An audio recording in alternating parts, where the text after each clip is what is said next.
Mesdames, Messieurs, chères familles, chers amis, merci à vous d'avoir répondu à mon appel, celui de ne jamais oublier. Aujourd'hui, nous voulons honorer un personnage qui n'avait qu'une devise, celle du maréchal Lyautey. Un seul drapeau, une seule âme. Pourquoi le 26 janvier? Parce qu'aujourd'hui, c'est le jour anniversaire de notre ami Joseph Felden. Il aurait eu 89 ans. Oui, l'adjudant-chef est de cette race d'hommes qui a œuvré pour que nous puissions vivre en paix. Il avait été incorporé de force à l'âge de 18 ans, en Hongrie d'abord, et après le front de Russie, où il fut blessé. Sa convalescence lui permit de retourner dans ce village en 1944. Il ne retournera plus au front en Russie, mais se cachera à Wingersheim. Le 24 novembre 1944, dès la libération, il commença sa vraie vie de soldat français, au dur combat d'Alsace, libération de Strasbourg, Wissembourg et la campagne d'Alsace. Puis, nous le retrouvons en Tunisie, au Maroc, en Algérie. La suite l'emmena en Indochine, où il restera plusieurs années. Blessé dans la fameuse bataille dans la cuvette de Bien Den Phu, il fut rapatrié en France, non sans avoir été décoré de la Croix de guerre TOE avec palme par le général de Latte de Tassigny et la médaille militaire par le général de Linares. Instructeur à Neuprisac, puis en Vendée. Par la suite, nous le retrouvons en Algérie. Le 19 octobre 1957, à peine 6 semaines après son arrivée en Algérie, il tomba dans une embuscade qui occasionna beaucoup de morts, dont notre ami Joseph. Il avait été un soldat dans le vrai sens du mot. Son idéal était de servir son pays et de bien le servir. Son courage et sa ténacité lui valurent à maintes reprises les plus hautes distinctions. Dans cet idéal, Joseph Felden trouva une mort glorieuse. Sa conduite pour la France lui valut la croix de la valeur militaire et la Légion d'honneur à titre posthume. Il était en outre détenteur de la croix de guerre 1939-45, de la croix de la vaillance et du mérite du Vietnam, chevalier du mérite Thaï remis par l'empereur Bao Dai, chevalier du croissant Aloïde par le sultan du Maroc, étoile noire du Bénin et bien d'autres. Ce serait trop long à les énumérer. Si vous avez l'occasion, vous verrez un peu de ces décorations. Il était marié à une fille du village, Lucie Kreller, et avait 2 filles qu'il laissa dans une détresse profonde. Il avait aussi un fils. Le 17 juin 1976, l'armée française lui rendit un grand honneur en donnant son nom de parrain, l'adjudant-chef Joseph Felden, à la 77e promotion de l'école des sous-officiers d'actifs de Saint-Mexan, en présence de son épouse et de ses filles. Je tiens à remercier M. Bernard Freund d'avoir accepté que je réalise cette cérémonie. Merci aux membres de la famille pour leur aide.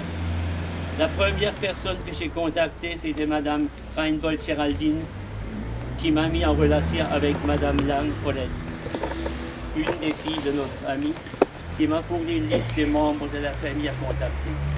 Les 2 filles sont présentes aujourd'hui, Paulette et Béatrice. Je remercie les autorités présentes pour leur disponibilité. Madame la conseillère générale, Marie-Paul Neyman. Madame notre déléguée générale, Madame Hinker. Monsieur le colonel et son vice-président, Albert Lefebvre. Bernard Freund, le maire de Wingersheim. Monsieur Bernard Engeler, président des communes du pays de la Zorn. Monsieur Georges Pfister, maire de Hochfelden et président d'honneur du Souvenir français. Monsieur le capitaine Haute, excusé et représenté par l'adjudant-chef Gabel. Je ne voudrais pas oublier les anciens combattants, les porte-drapeaux, la tempête de Patrick, les membres du Souvenir français, les membres du conseil municipal de Wingersheim, les portages des pompiers et tous nos autres amis, anciens combattants que je ne voudrais pas tous les nommer, et du Souvenir français. Les drapeaux représentant ici le montrent qu'ils sont fiers d'être présents aujourd'hui. Pour que cette cérémonie ait eu lieu, c'est que le Souvenir français, sa mission, c'est de ne jamais oublier les gens, les jeunes, les militaires, les civils qui ont œuvré pour que nous puissions vivre en paix. Et ça fait maintenant presque 70 ans que nous vivons en paix grâce à eux, grâce à leur sacrifice. Je devrais excuser Monsieur le Président de la section de Trüstersheim, mon ami le colonel Gilbel, qui est retenu. En honneur de notre Joseph Felden, je vais déposer la chaire avec Madame Anker, notre président du Souvenir français, et les deux filles.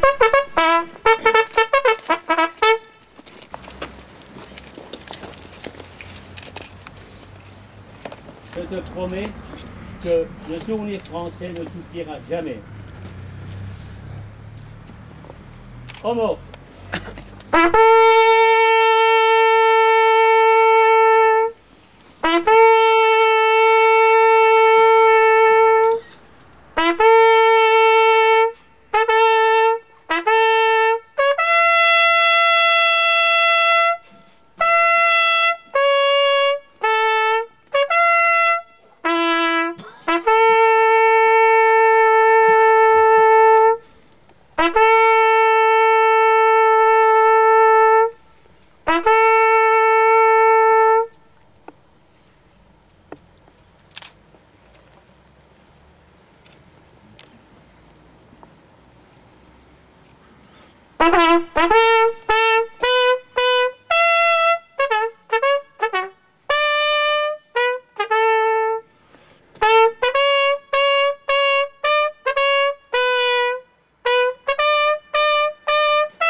Ja, voilà, vous avez tout compris. Dass man nicht vergisst, dass man jetzt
un gars qui a réellement un saut de combat. Par contre, les autres avaient été brevetés, pas tous, mais ils n'ont jamais sauté.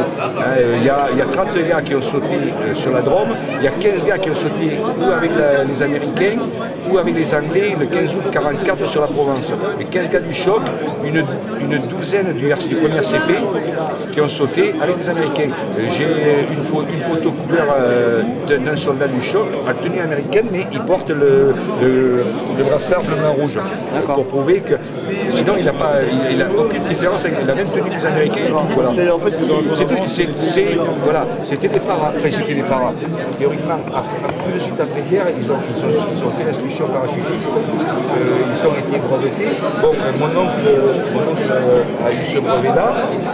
Il est parti à Mendo, il n'a jamais porté le BMP comme vous allez porter quand vous serez breveté. Le BMP a été distribué en octobre 1946, mon oncle est mort en juillet 1946, donc il portait un brevet tissu Jean FFL, vous voyez, ce genre de truc, parce que c'est démarqué des autres, mais ils étaient parachutistes. Donc les bataillons de choc, en fait, c'était de l'infanterie, mais qui combattaient avec les Américains? Pas forcément. Au départ, ils ont été créés pour une unité légère, pour aller se battre sur les arrières des Allemands, pour désorganiser, éventuellement, surtout pour épauler les résistants. Et malheureusement, ça ne s'est pas fait. La seule fois où ils auraient pu intervenir, ça a été au Vercors, mais le Vercors est tombé. Et la seule section, la section de lieutenant Corley et de l'Espérant Muel qui a sauté sur la Drôme, eux, ils ont libéré Pont-de-Clé et puis Besançon, si je ne dis pas de bêtises. Mais avec l'appui des FFI, ils encadraient parce qu'ils avaient une formation militaire que les FFI n'avaient pas. Est-ce que vous avez des blessés là ce soir? On a eu un malaise en fait dans les rangs. Un vrai en plus, un vrai malaise effectivement. Ouais.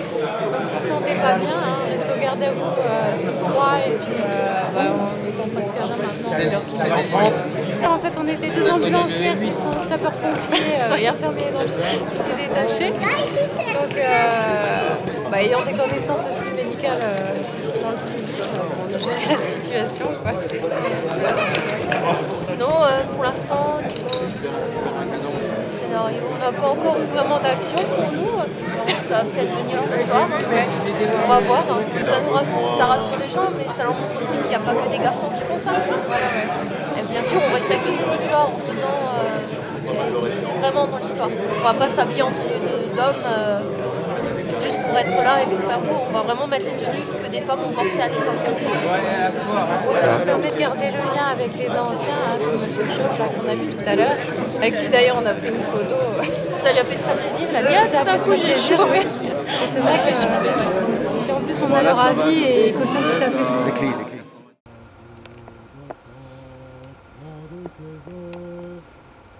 Départ en chantant.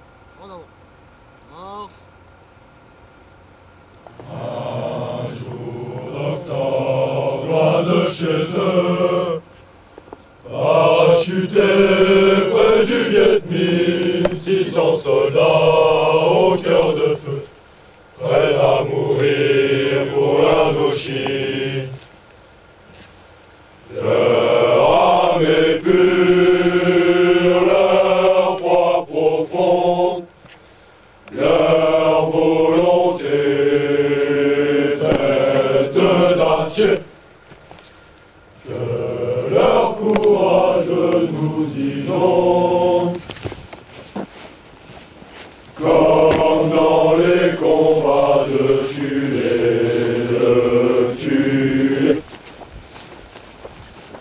comme dans les combats de tuer.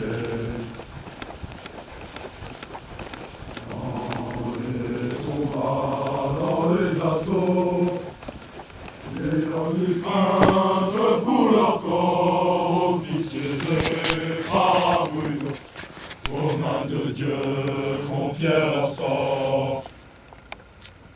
Leur âme est pure, leur foi profond, leur volonté faite d'acier.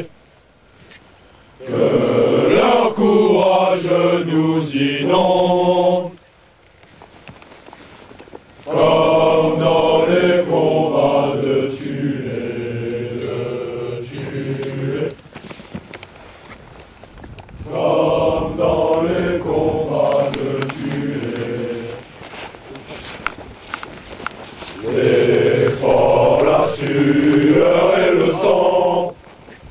Laissés sur des pistes perdues, perdus en faux et quatre fous.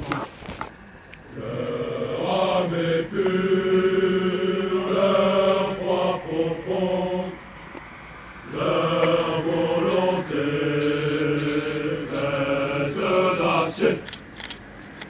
Que leur courage nous inonde. Comme dans les combats de tuer, Comme dans les combats de tuer. À droite. Droite.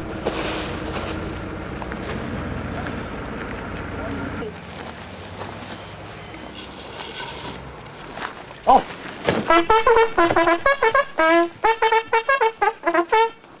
Section à l'instruction rassemblée, le commandant chef de section, avant le régiment.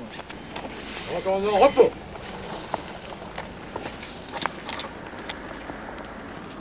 Jeunes du 1er régiment de chasseurs parachutistes, bientôt consacrés par le brevet parachutiste, et vous aussi les anciens, qui êtes ici présents, du 1er régiment de chasseurs parachutistes, l'encadrement, notre encadrement de section, vous êtes rassemblés ici sur un haut lieu de victoire du 1er RCP. Ici, en effet, si le verrou du moulin de Gemsheim tombait,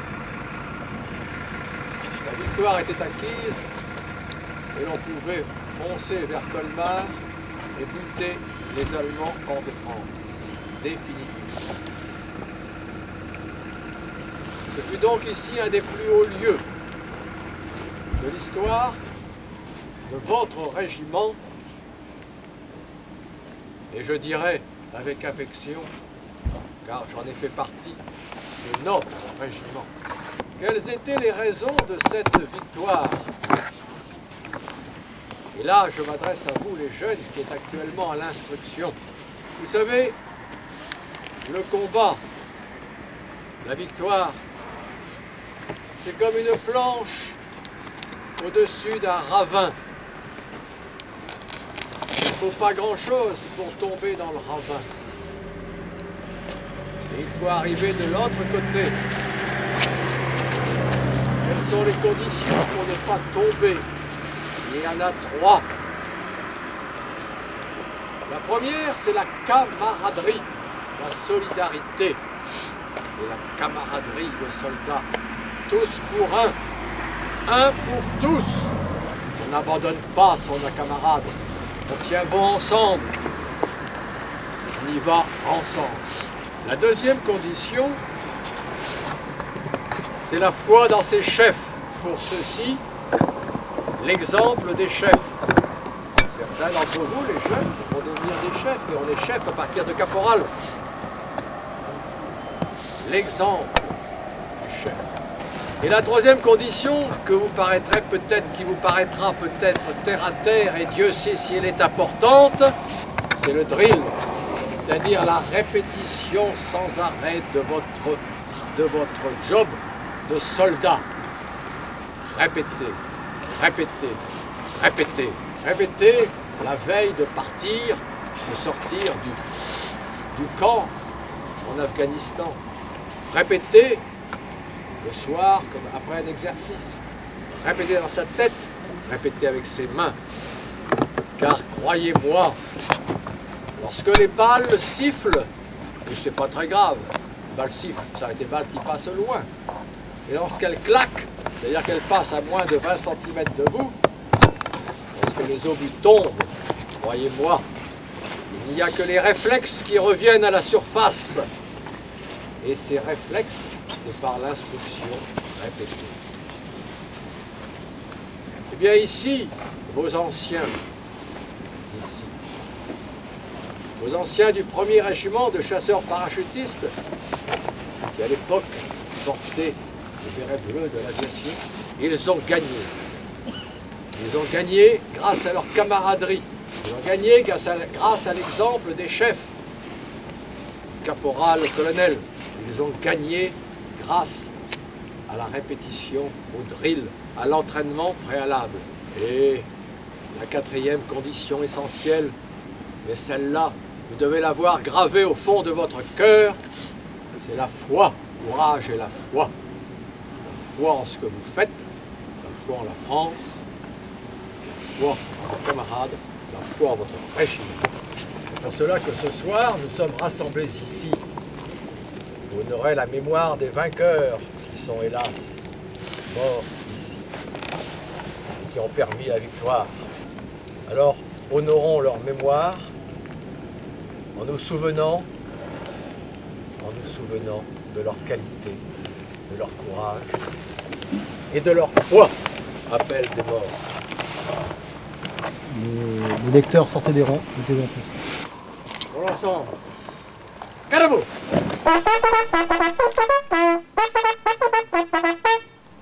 Appel des morts. Nous répondrons mort pour la France après chacun d'eux. Capitaine Pierre Caporal Gabriel Schaeffer. Mort pour la France. Caporal Henri Bidot. Mort pour la France. Caporal Jourdain. Mort pour la France. Caporal Charles Jourdain. Mort pour la France. Caporal Marcel Sébido. Mort pour la France. Caporal Gilbert Cavard. Mort pour la France. Chasseur Gérard Bapaume. Mort pour la France. Caporal Charles Lacrampe. Mort pour la France. Chasseur Philippe Bonifaci. Mort pour la France. Chasseur Pierre Acacia. Mort pour la France. Chasseur François Bruno. Mort pour la France. Chasseur Jean Chevet. Mort pour la France. Chasseur Roger Fauconnier. Mort pour la France. Chasseur François Denis. Mort pour la France. Chasseur Paul Rove. Mort pour la France. Chasseur Serge Lance. Mort pour la France. Chasseur Roland Ibeco. Mort pour la France. Chasseur Roland Le Ballot. Mort pour la France. Chasseur Colère. Mort pour la France. Chasseur Jean-Marie. Mort pour la France. Chasseur Jean Lasserre. Mort pour la France. Chasseur Pierre Pélessini. Mort pour la France. Chasseur André Huillier. Mort pour la France. Chasseur Fernand Pinto. Mort pour la France. Chasseur Georges Jean Martini. Mort pour la France. Chasseur Jean Rico. Mort pour la France. Chasseur René Pierre. Mort pour la France. Chasseur François Rutili. Mort pour la France. Chasseur François Pommeret. Mort pour la France. Chasseur Célestin Spacagna. Mort pour la France. Chasseur Jean-Pierre Risse. Mort pour la France. Chasseur Maurice Talavin. Mort pour la France. Chasseur Patrice Saglier. Mort pour la France. Chasseur Serge Vianne. Mort pour la France. Au bord.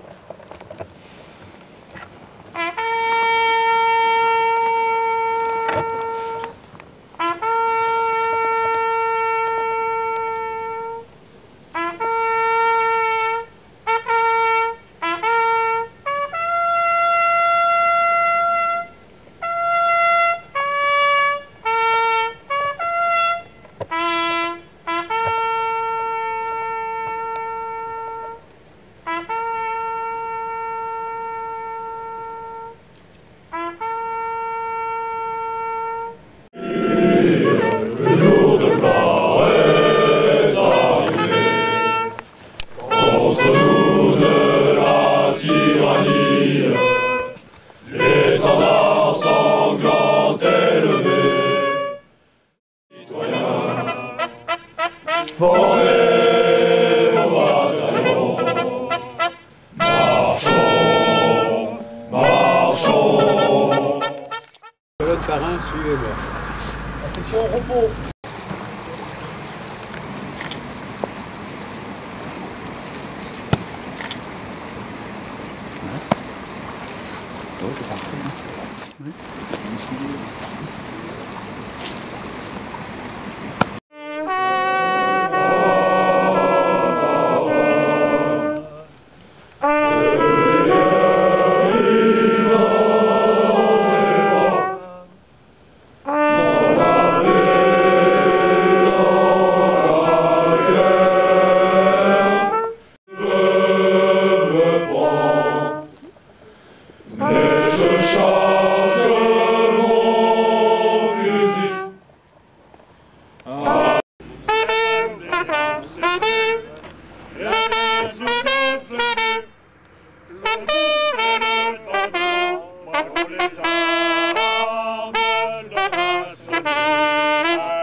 Troisième RDP. Président. Super. Comment va le caméraman? Merci bien. Vas-y, chante toujours. C'est bon, hein. Attention, toujours. Libéré, mais là les Allemands préparent une contre-attaque. Alors il faut faire le silence parce que sinon ils vont nous détecter. Hein. Alors on va quand même rappeler pour nos amis, donc effectivement ceux qui honorent la mémoire de nos anciens, mieux que nous, ça, à notre société d'histoire de Houssen. Donc effectivement on a aménagé ce bunker. On l'a aménagé au début, on ne savait même pas ce que c'était. C'était pour nous jeunes, c'était un lieu de jeu. Dedans, c'était sombre, on devenait un héros quand on traversait. Et au-dessus, c'était les Alpes. Ben oui, parce qu'en hiver, hein, Brigitte, comme tu disais, hein, c'est vrai, c'était nos pentes pour faire de la luge. Donc on descendait, on avait 2 mètres d'accélération, 1 mètre on était à fond, et le dernier mètre, bien sûr, on était le nez dans la neige, parce que la luge, bien sûr, l'angle, elle ne le prenait pas. Mais disons, c'était fun. Et donc on a grandi avec ça, et la société d'histoire, bon, on connaissait cette histoire, mais on pensait que c'était des bunkers, qu'on appelait ça bunkers, dans le village. Et donc nous, on pensait que c'était militaire. Et on ne s'est jamais posé de questions sur autre chose. Et les anciens n'en parlaient pas. Et puis on retrouvait des souvenirs de la guerre. Et puis un jour, finalement, d'un coup, le déclic. C'est les Allemands qui ont construit des bunkers. Et bon, j'en connaissais assez de l'histoire, j'aimais l'histoire, hein, toujours. Bon, pas 115 Marignans seulement.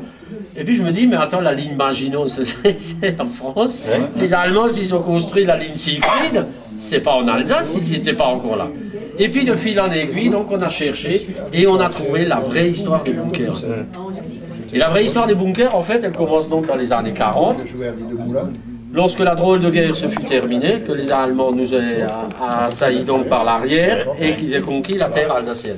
Le 18 juin, j'ai un témoignage, donc entre-temps j'ai eu des témoignages, j'étais au front, des témoignages, et effectivement une dame disait encore, j'étais rassuré, Jean-Pierre, j'ai dit ah ouais, elle dit, bah oui, quand j'ai vu les Allemands défiler au Rosenkranz, j'étais rassuré, j'ai dit ah ouais, elle dit hein, parce qu'on nous avait dit que c'était des méchants, des ogres qui mangeaient les enfants et qui violaient les jeunes filles. Elle a dit, mais ils étaient beaux, ils étaient jeunes, ils étaient habillés propres, et ils marchaient au pas, et il y avait de la musique, et il y avait tout. Et alors, d'un coup, j'ai dit, maintenant, il faut que je cherche. Il y a quelque chose qui cloche dans cette histoire à Houssen. Et alors, on a cherché. Et alors, il y a des fanatiques, voilà, des commémorations, et de fil en aiguille, on a trouvé que ces bunkers, en fait, ont été construits par les Allemands dès début juin. Ils se sont installés donc 18 juin, et dès début juin, ils ont ordonné aux paysans de couper les blés verts. Ça, c'est un crime dans la campagne, on ne fait pas ça. Et alors, on leur a expliqué, c'est la guerre et c'est un territoire secret. Alors, si avant telle date, vous ne l'avez pas fini, de toute façon, c'est perdu. Alors, les paysans ont coupé. C'était une zone interdite. Et cette zone interdite s'est avérée être un aéroport. Et cet aéroport ne se trouve pas où il est actuellement, ça a été construit par les Alliés, après le 2 février. Mais en fait, il se trouve donc au nord du village, à côté de la forêt du Rotleibel. Juste derrière se trouve le château de Schoppenweg, qui était le quartier général des forces françaises en 1939, qui va être celui des Allemands en 1940, qui va être celui des Américains en 1945, des Alliés.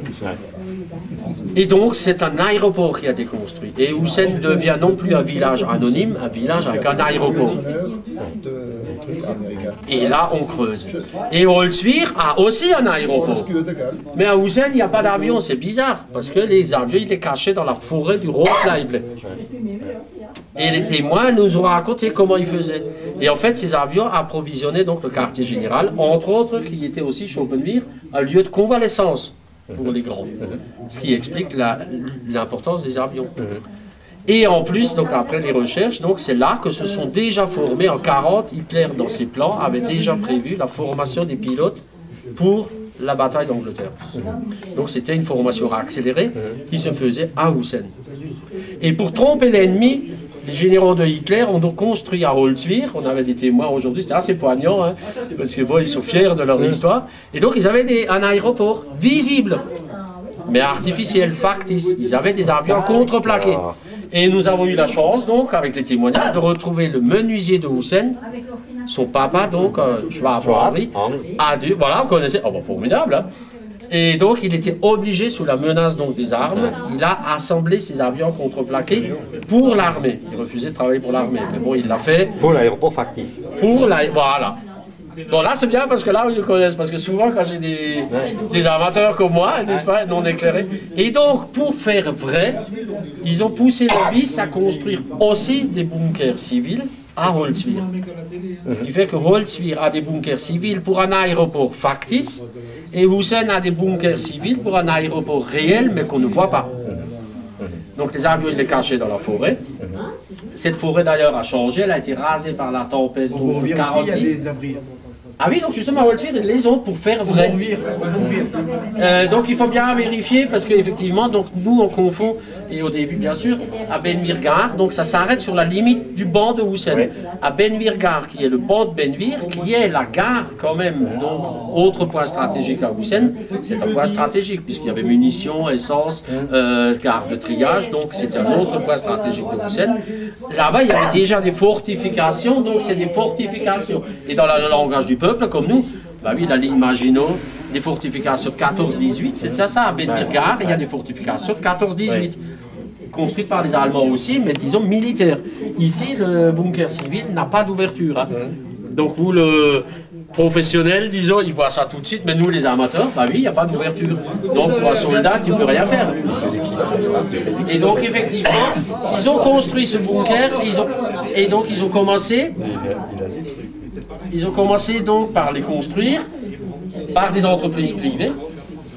Les Houssenois ont fait un peu d'argent donc en allant avec les chevaux à Benvir Gare chercher du ciment, du tout venant donc dans les gravières de Hartmann à Colmar. Et donc ils ont commencé à faire un peu de business.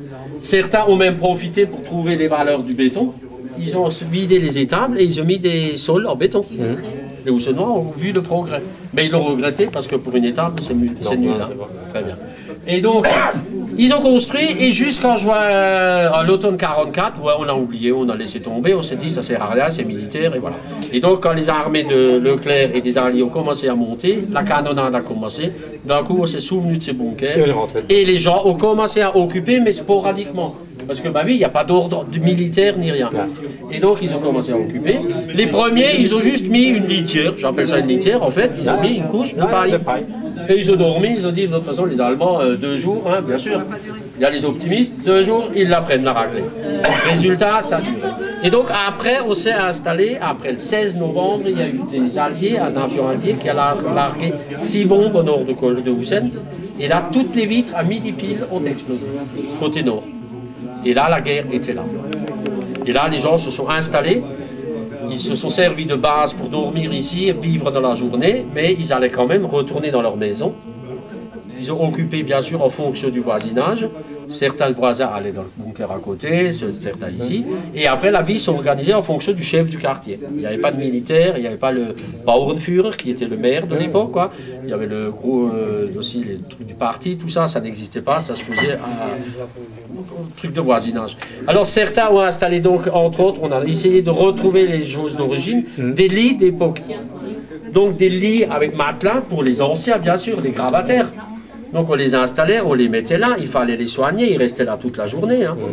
Les autres anciens valides restaient dans le petit couloir à l'entrée et ils surveillaient. Et ils prenaient leur vin chaud, ben, comme aujourd'hui ça va changer, et ils fumaient le cigare et la pipe dehors. Ici, c'est les femmes qui commandaient. Ah, déjà, c'était non-fumeurs. Exactement, c'était non-fumeurs. Il faut nourrir le feu. Nourrir le feu. Bon, tu veux y aller, hein? Non, c'est le début. Ben, j'accélère et donc je résume. Donc, ça, c'est les riches qui ont mis leur lit, les servants. Les autres ont bricolé des nids surélevés, donc je les gens. Ah oui, donc, fait maison le premier sur les témoignages. Et le deuxième, c'est l'authentique du menuisier du village de Schwab. Tenons Mortez, s'il vous plaît. Donc, ils ont organisé leur vie comme ils ont pu. Un poil, le petit, juste celui-là. Ça, c'est le grand poil, c'est Moral à Hussein, mais c'est le poil de l'école. Celui-là, l'original, oui, de l'école. L'origine de l'école. De l'école. Celui-là a entendu donc un impact sur l'école, qui est la mairie actuelle. Hein. Et donc, ce qui m'a toujours fasciné à l'époque, les gens disaient qu'ils venaient de Ricuir. Ils savaient d'où venait l'obus. Et donc, à partir du 1er janvier, les Allemands occupent et se préparent à la contre-offensive, donc à l'offensive des Alliés. Ils en font une place forte, barrage anti-char du côté de la Fèche, donc tranchée pour les soldats. Et ils attendent l'arrivée donc sous les ordres de Himmler, hein, quand même, c'est quand même pas n'importe qui. Donc il a organisé cette défense. Et la libération, la bataille de Houssen va avoir lieu le 25 janvier. L'attaque donc est déclenchée le 22 janvier, si je ne m'abuse de tête, c'est ça, voilà. Voilà. Et donc l'attaque commence, les forces se déploient. Au Rothleib a lieu une bataille de Panzer, donc les Allemands sont prêts. C'est des combats très durs. Les armées alliées donc se déploient aussi vers le Rhin, Jepsheim, Krusenheim, tout ça. Et à Houssen, ils resteront bloqués, donc ils vont libérer Ostend dans la foulée et le château de Schopenmeer. Mais après, le 24, donc, ils sont bloqués. Et non, mais dans les forêts, on retrouve... Oui, la forêt, oui. Ouais, donc Rothleib, Brunwald, Schopenmeer, et du côté de la Flèche, donc ils ont réussi à avoir la Schwere Panzerabteilung qui les a repoussés. Voilà, poussés, pour moi, nous, on résume à bloquer, donc ça n'avançait plus. Et le 25 janvier, donc du côté de la Fèche, là-bas près de Benmirgard, donc la section du soldat Valdez, PFC José Valdez, va faire sauter le verrou. En fait, il voulait contourner par le côté ouest, donc pour venir sur Houssen, et il tombe en plein sur les forces allemandes qui préparaient une contre-attaque par la Fèche. Et là-bas, il y avait les tranchées, il y avait les panzers, il y avait les barrages anti-chars, et le pauvre Valdez, il tombe là-dedans avec le bataillon B. Et donc lui, il va rester, il va se sacrifier, il va rester pour régler le tir, donc pour effectivement décrocher les Allemands. Et au bout donc de la soirée, ce verrou va sauter, lui va laisser sa vie, donc il survivra à ses blessures quand même, mais il va mourir en Amérique. Et c'est un héros qui n'a pas été reconnu à Houssen, tout simplement, parce qu'à l'époque, il est mort au Rosenkranz, qui était un village pour les Alliés, bien sûr pour les Américains, puisqu'il était séparé de Houssen. Il n'y avait personne entre le Rosenkranz et le village. Pour eux, c'était un village. Et Houssen a complètement ignoré cette phase incroyable, parce que Valdez donc, va mourir chez lui en Amérique, mais il aura donc un destroyer qui porte son nom, il a une portion d'autoroute qui a baptisé son nom, il a des dizaines de rues qui ont son nom, et donc effectivement Houssen a mis longtemps, mais aujourd'hui on lui a mis quand même une stèle à son souvenir. Et c'est lui qui le 25 donc va faire sauter le verrou, juste au bout de la rue à la chapelle. Non, c'est à 200 mètres, 200 mètres. Et donc le verrou va sauter là-bas. Et donc l'armée US, donc en fait là c'est que des Américains, puisque toutes les armées, les sections françaises, le 7e, la 3e division, ouais, et donc le 7e RIUS, hein, régiment d'infanterie, plus donc tous les sous-groupes bien sûr, hein, dont le Mortar bataillon, il y en a, je trouve ça bien le nom. Et donc c'est lui qui va s'illustrer à Schopenmeer, quoi. Et donc ils vont attaquer par les côtés Vosges, l'autre section va attaquer côté donc la Barbe, donc côté Holzwir, côté Lille.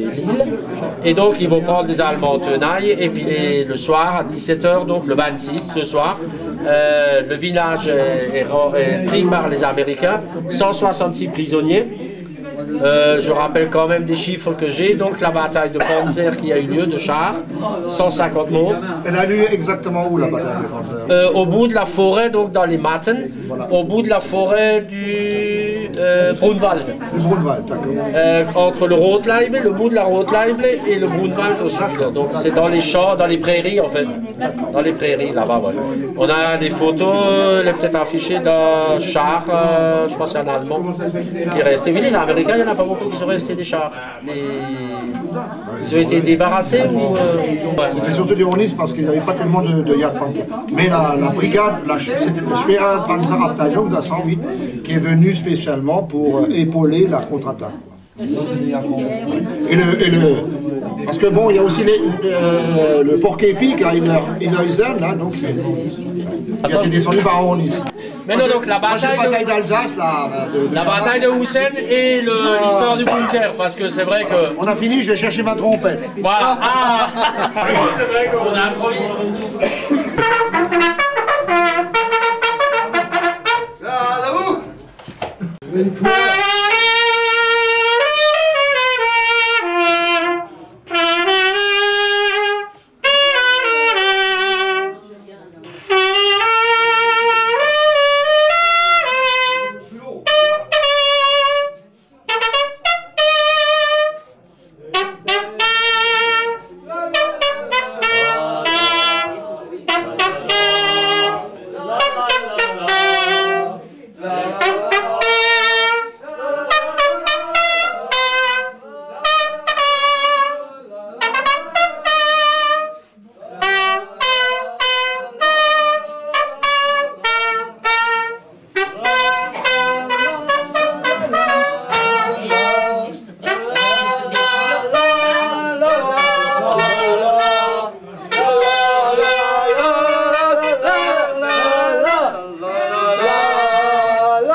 Mont-Saint-Michel.